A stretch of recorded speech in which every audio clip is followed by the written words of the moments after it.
సునాదస్వరము మే 26. నేను నాటి తిని అప్పుల్లో నీళ్లు పోసెను, వృద్ధి కలగచేసిన వాడు దేవుడే. కొరింథీలకు రాసిన మొదటి పత్రిక 3వ అధ్యాయము 6వ వచనము. మరి కొరింథీ సంఘములో కలహములు అసూయలు కలిగి నేను పౌలు వాడను, నేను అపోలో వాడను అని వాళ్ళు చెప్పుకోవడాన్ని బట్టి పౌలు ఈ మాటలు రాస్తున్నాడు. నేను నాటి తిని అపోలో నీళ్లు పోసెను, వృద్ధి కలగచేసిన వాడు దేవుడే అని బయలుపరుస్తున్నాడు. మరి ఎవరు సంఘంను నాటినా, ఎవరు నీళ్లు పోసినా అభివృద్ధి మాత్రం దేవుని నుండే కలుగుతుంది. అదే ప్రభు ఈ రోజున వాగ్దానం చేస్తున్నాడు. ఏ సంఘమైనా కూడా అభివృద్ధి చెందాలి అంటే అది దేవుని వల్లనే సాధ్యం. అయితే ఎవరు నాటారో, ఎవరు నీళ్లు పోసారో వారు చేసిన కష్టమును బట్టి వారు జీతం పుచ్చుకుంటారు. మరి దేవుని సంఘములో ఎవరు ఏ పని చేసినా దేవుడు తప్పక ప్రతిఫలం ఇచ్చే దేవుడు.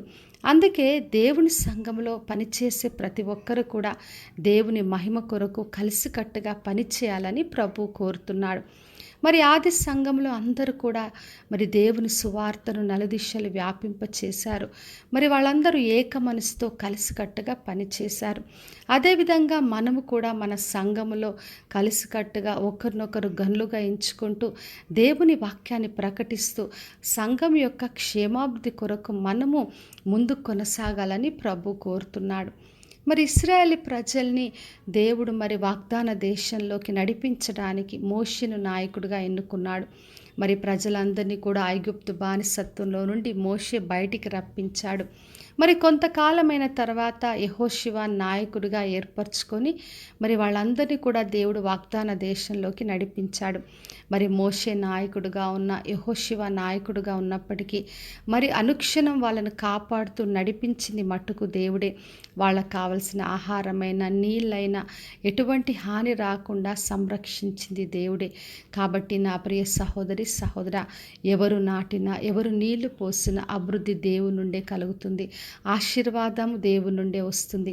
అందుకే మనకిచ్చిన సంఘములో ఏ పని దేవుడు మనకిచ్చిన తలాంతులు, వరములను బట్టి విశ్వాసంతో దేవుని పని కొనసాగిస్తూ ఆయన బిడ్డలుగా ఆయన మహిమ కొరకు పనిచేస్తూ ఆయన నుండి ప్రతిఫలం పొందుకుందాం. ప్రార్థన చేసుకుందాం.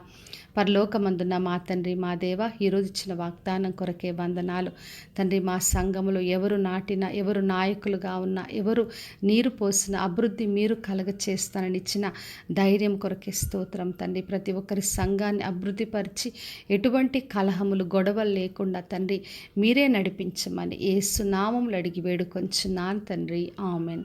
ఈ శుభవచనము వినుచున్న ప్రతి ఒక్కరి జీవితంలో నెరవేర్చబడునుగాక.